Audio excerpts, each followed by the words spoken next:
Dive. Can we all be stars and shine bright like diamonds? Not Kevin Love, apparently. Ouch. I don't know if you heard the newest member of the Miami Heat, apparently. Yeah, wow. let's not go there. Let's not go there. But let's all shine bright like a diamond and be the worst halftime Super Bowl ever. But Ouch. anyway,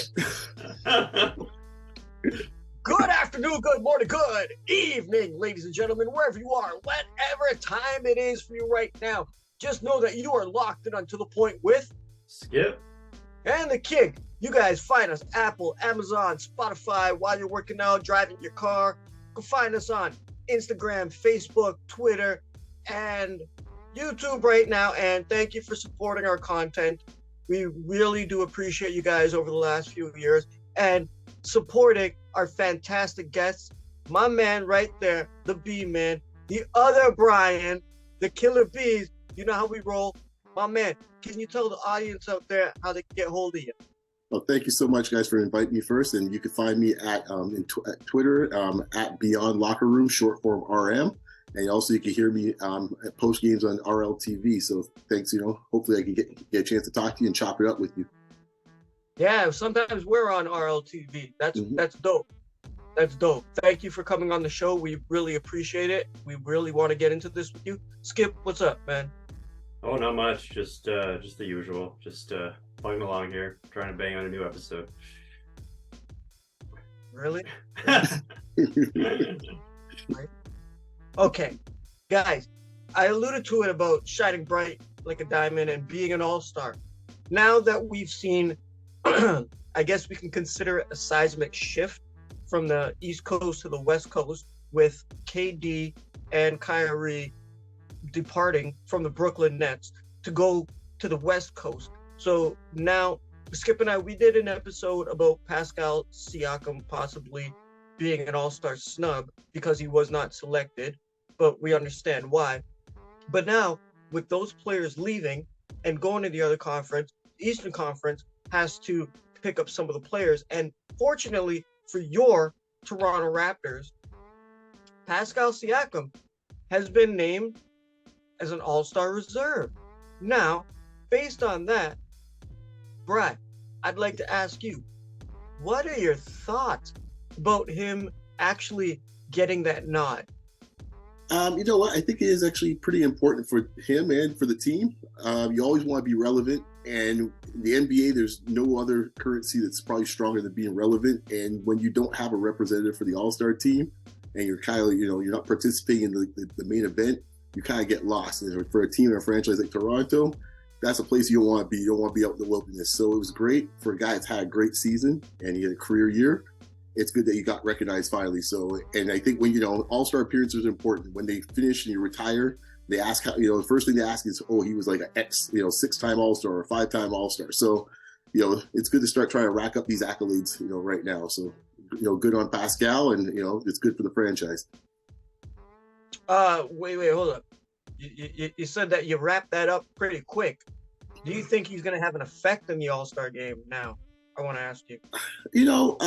All-Star games are interesting because you never know what you might get. Strange things come out of the All-Star game. We've had interesting storylines that pop out All-Star games in the past. Be it in this case here, guys getting their nose or jaw broken in All-Star games. Harden and Giannis beef kind of went to a bit of a boil during the All-Star game. We've had interesting things fall out, so you never know what Lowry dunking the ball. Right, or Lowry taking a charge with like a minute left to go in the game, or whatever it was. That was going viral in this case. So there's strange things that come out of All-Star games, and who knows, he might have a moment at the All-Star game. So and those things do carry after a while. People do remember them afterwards. Okay, thank you very much, Brian. And guys, make sure you go check out his Twitter. Okay, you guys, make sure you go check it out. Skip, why did Pascal, can we break down why Pascal got to the All-Star game? Well, I think we already know. I think we covered this a couple weeks ago. We said, listen, all the numbers say he deserves to be an All-Star. 25 points per game, 7 rebounds per game, 6 assists per game, I believe it is, unless I got something twisted there. That's like those are all-star numbers. I think he was the first guy to have those numbers and not be selected to an all-star team. So it was really just the question of there were too many good front court players in the East when the voting was going down, and now suddenly there aren't too many because one of them plays in the West now.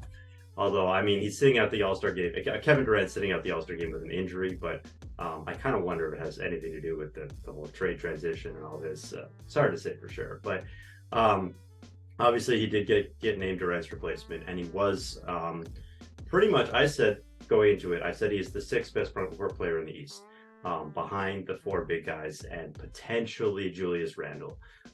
So I think he already was right on the bubble, and it just happened that a spot opened up in his position. And I think, like Brian said, it's really good for keeping the Raptors relevant, because I think they've had an all-star. If I'm not mistaken, the last time that they didn't have an all-star was it 2015 or 2014? Yeah, I think it's one of those years. Or did they miss? They might have missed during the bubble season, but I don't really remember how that all went down.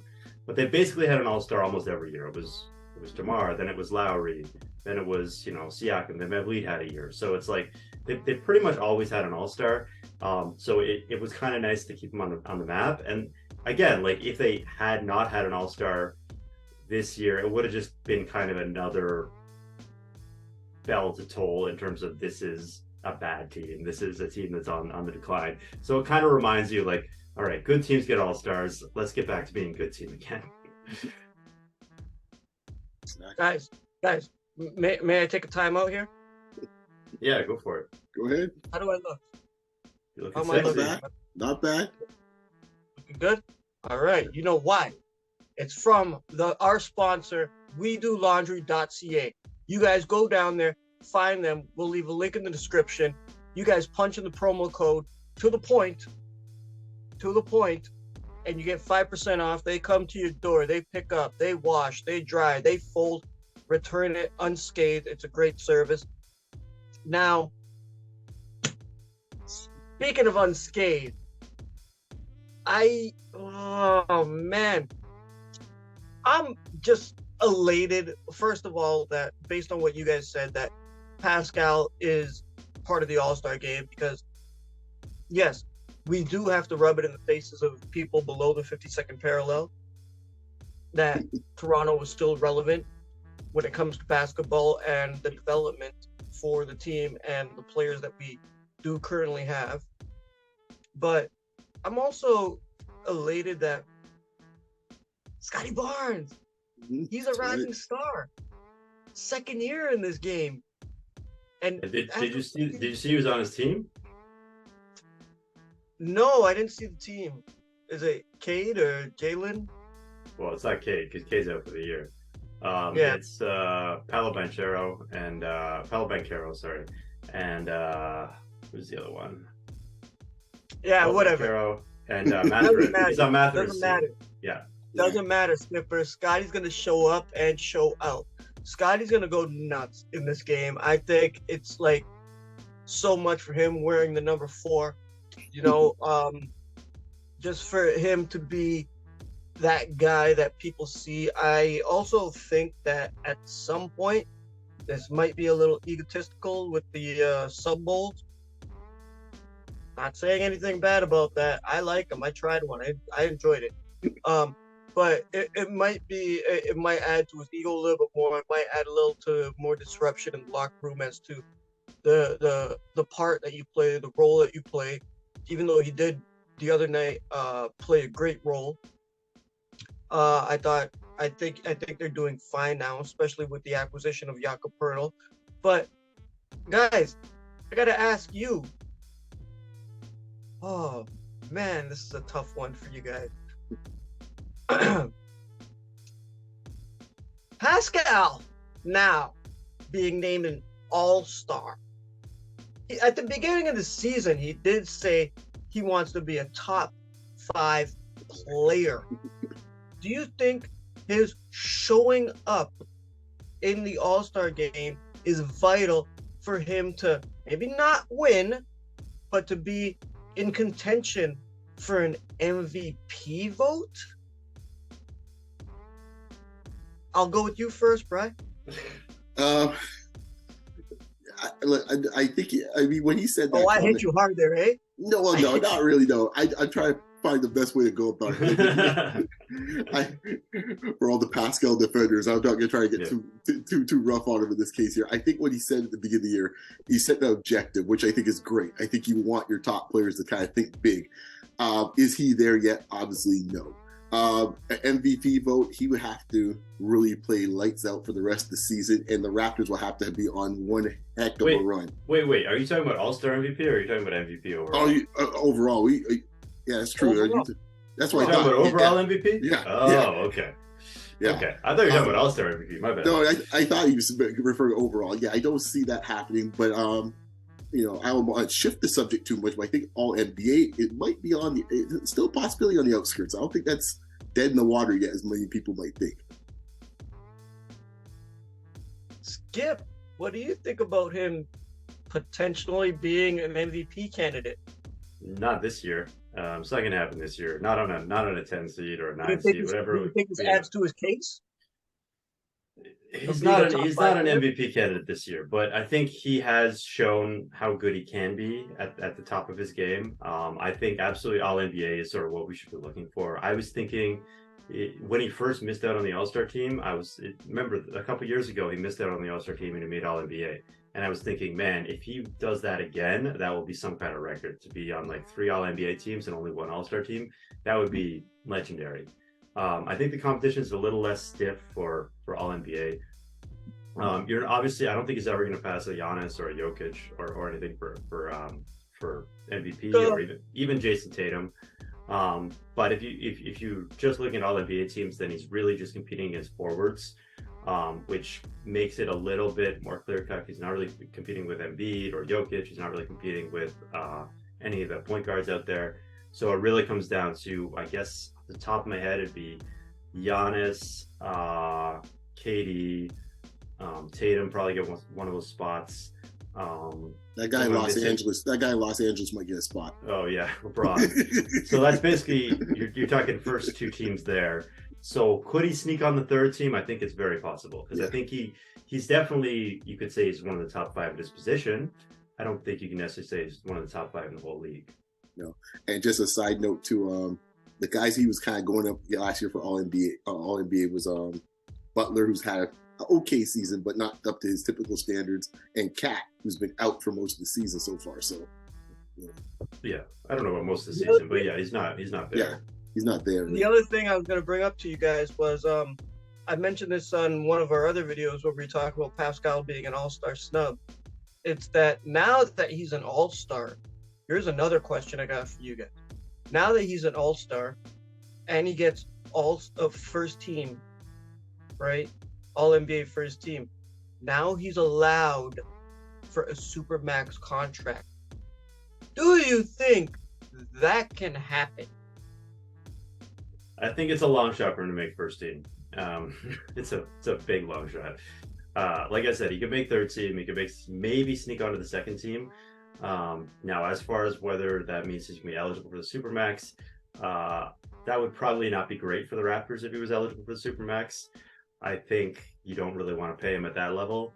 But, yeah, I don't think it's a huge concern. I'd have to look into the finer points of contracts and how exactly that works. I think it's like if you get an MVP, you're eligible. If you get a Defensive Player of the Year, you're eligible.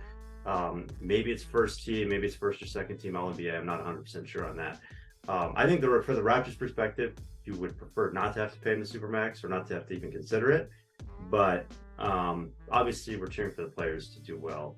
So if he puts himself in that position, more the power to him. But I don't think he's going to pass KD. I don't think he's going to pass Giannis. And there's a couple other guys up there too. So I don't think it's going to happen. Thank you, Simon Bader Esquire. Can you write my prenups? Brian, may you continue, please? Yeah, Simon's saying I agree. I think the only thing is I think the threshold might just be All NBA, and if that's the case, I think he gets 2 cracks at it this year and next year. So that there's still a possibility he could get that Supermax in the coming year, either this year or next year. And to Simon's point, that could be problematic from a standpoint for the Raptors, because that means either you got to make a decision on him or somebody else is not getting paid in this case. So, and those are always tough decisions when that happens. But well, it's a luxury tax thing. It's not so much that they can't pay these guys. It's the more you pay them, the more luxury tax you're paying. And is this team good enough to be a luxury tax team? Right. That's the assumption I'm making, that they're not going to do that, right? Yeah, not everybody's Golden State, the Golden State Warriors, right? We have no time left. So, Brian, thank you very much. Can you please remind the lovely ladies and gentlemen out there where they can find you, my friend? Yes, you can find me on Twitter at Beyond Locker Room RM. And so before, you can find me at every post game for the Raptor Live TV. I'll be there chopping up with the guys, and hopefully, these guys come around too sometimes and talk with them about it as well too. So thank you so much for inviting me again, guys. Hey, anytime. You're more than welcome as being a guest in our home, and we'll roll out the red carpet for you anytime. Skip, you know where they can find you.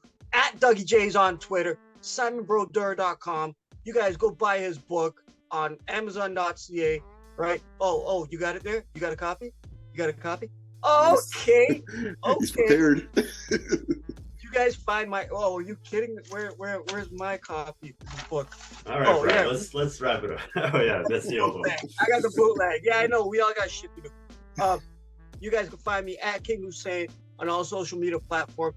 You guys make sure to go subscribe. Thank you for supplying and enjoying our great content and being one of our guests. Same way we met Brian. So on behalf of all three of us, good afternoon, good morning, good evening, good night, and peace. Peace.